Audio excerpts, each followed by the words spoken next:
February 8th, 2021, Monday of the 5th week in Ordinary Time. A reading from the book of Genesis. In the beginning, when God created the heavens and the earth was a formless wasteland, and darkness covered the abyss, while a mighty wind swept over the waters. Then God said, "Let there be light," and there was light. God saw how good the light was.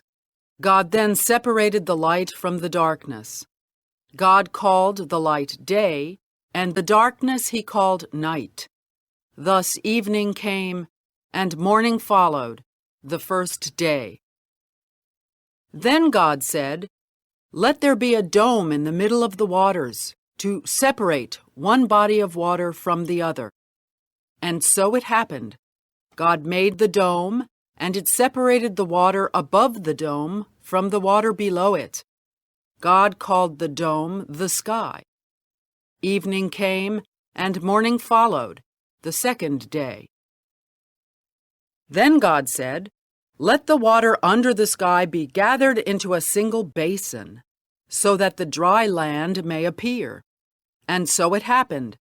The water under the sky was gathered into its basin, and the dry land appeared. God called the dry land the earth, and the basin of the water he called the sea. God saw how good it was.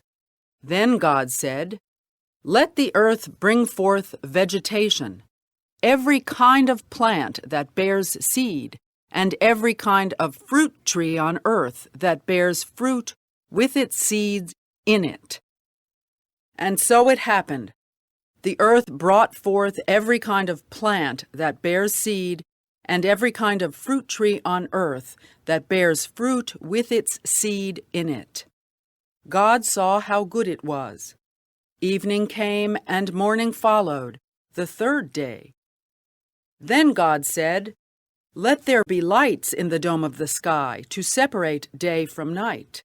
Let them mark the fixed times, the days and the years, and serve as luminaries in the dome of the sky, to shed light upon the earth." And so it happened. God made the two great lights, the greater one to govern the day, and the lesser one to govern the night, and he made the stars. God set them in the dome of the sky, to shed light upon the earth, to govern the day and the night, and to separate the light from the darkness. God saw how good it was. Evening came, and morning followed, the fourth day. The word of the Lord. Responsorial Psalm. The response is, "May the Lord be glad in his works." Bless the Lord, O my soul. O Lord my God, you are great indeed.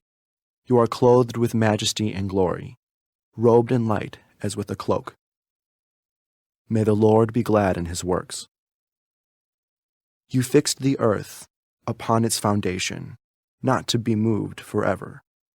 With the ocean as with a garment, you covered it. Above the mountains the waters stood. May the Lord be glad in his works. You send forth springs into the watercourses that wind among the mountains. Beside them the birds of heaven dwell. From among the branches they send forth their song. May the Lord be glad in his works. How manifold are your works, O Lord! In wisdom you have wrought them all. The earth is full of your creatures. Bless the Lord, O my soul. Alleluia.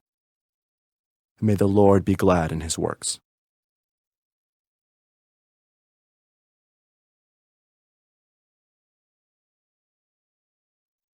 A reading from the Holy Gospel according to Mark. After making the crossing to the other side of the sea, Jesus and his disciples came to land at Gennesaret and tied up there. As they were leaving the boat, people immediately recognized him. They scurried about the surrounding country and began to bring in the sick on mats to wherever they heard he was. Whatever villages or towns or countryside he entered, they laid the sick in the marketplaces and begged him that they might touch only the tassel on his cloak. And as many as touched it were healed. The Gospel of the Lord.